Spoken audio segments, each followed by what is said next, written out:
ओम शांति। बाबा आप सबसे आज एक प्रश्न पूछ रहे हैं। बाप द्वारा मिली हुई नॉलेज में मजबूत कौन रह सकता है? बाबा अक्सर मुरलियों में कहा करते हैं, ब्राह्मणों की माला नहीं होती। क्यों नहीं होती? क्योंकि वो मजबूत नहीं रह पाते। हालांकि उनकी चढ़ती कला है। अगर हम फाइनल स्टेज का बात करें तो हर एक आत्माओं की कला चढ़ी हुई ही मिलेगी, कर्मातीत अवस्था ही मिलेगा। लेकिन अगर हम दिन प्रतिदिन के हिसाब से बात करें तो कभी कला कम हो जाती है, कभी कला चढ़ जाती है। इसीलिए हम मजबूत नहीं हो पाते और इसीलिए हमारी मालाएं नहीं बनती। अब ऐसा क्या फॉलो करें जो दिन प्रतिदिन जो हमारी कलाएं बीच में कम हो जाती हैं वो भी कम ना हो और हम कंटिन्यू एक रस अवस्था से ऊपर चढ़ते चले जाएं? बाबा ने इस सवाल का जवाब दिया, पवित्रता का। पवित्र नहीं तो नॉलेज धारण नहीं हो सकता।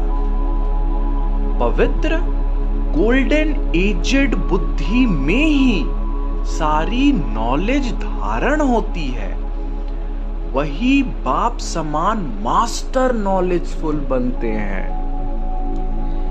बाबा अक्सर मुरलियों में ये भी उदाहरण दिया करते हैं शेरनी के दूध का। जो शेरनी का दूध होता है, आप कभी YouTube पे देखना, शेरनी का दूध हमेशा सोने के बर्तन में ही ठहर सकता है।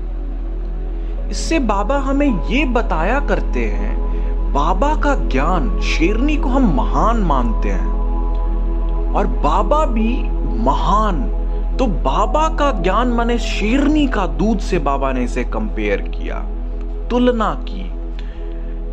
बाबा का ज्ञान भी स्वर्ण समान बुद्धि में ही ठहर सकता है, शेरनी का दूध की तरह। जैसे वो स्वर्ण बर्तन, स्वर्ण वाली बर्तन प्लेट में ही ठहरता, वैसे बाबा की ज्ञान भी स्वर्ण समान बुद्धि में ही ठहर सकता है। आप लोगों ने मुरली में कई बार ये भी पॉइंट सुना होगा, बाबा ज्ञान को धन कहता है। ज्ञान धन मतलब इस कल्प जिसके पास भी ज्यादा ज्ञान है, अगले कल्प उसी के पास ज्यादा धन भी होगा। ज्ञान धन के रूप में बाबा इसको कंपेयर करता है।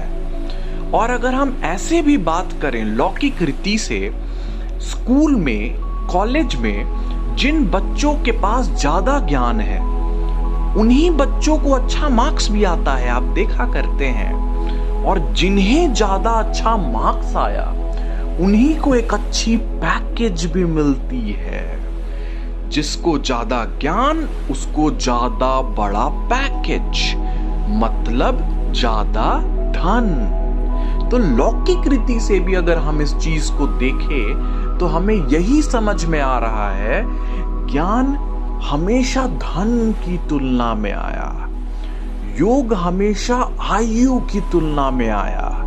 योग ज्यादा, आयु ज्यादा।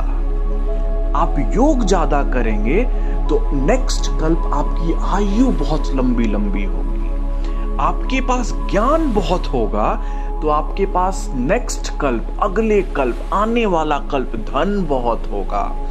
तो अक्सर आप ध्यान दीजिए, ये बहुत छोटी सी पॉइंट है और ये पॉइंट बहुत माइन्यूट ऑब्जर्व करने वाला है। जो बच्चे अलबेले रह जाते हैं, ज्ञान पे उतना ज्ञान की धारणा नहीं करते, ज्ञान के ऊपर उनका फोकस नहीं जाता, वो अक्सर पैसे के लिए बहुत ज्यादा माथा मारी करते हैं। बहुत सोचना पड़ जाता है उनको पैसे के लिए। और जो बच्चे ज्ञान और योग में अटेंटिव हैं, एकदम अलबेले नहीं है, आप अक्सर उनको ऑब्जर्व करना, वो हर एक तरह से भरपूर है। जो रोज मुरली सुनने आता है, मुरली का चिंतन करता है, उसको अंत जन्म तक भी पैसे की कमी नहीं हुई। जो अलबेला रह जाता है वही जाकर के इधर उधर बोलता है कि बाबा दिया ही नहीं तो मैं सेवा कैसे करूं। ये छोटी सी पॉइंट है जो जीवन में एक बहुत बड़ा डिफरेंस क्रिएट कर देता है। इस पॉइंट को आप सब अपने सेंटर में, आप सब जहां हैं, इसे ऑब्जर्व करना। और सारे उन भाइयों बहनों को आपको लगे कि इनका कारण क्या है, कारण तो आपको पता लग गया, आपको लगे अब कि इनको सुधारा जा सकता है, तो निमित्त बन करके उन्हें जरूर एक बार आगाह करना। अच्छा, ओम शांति।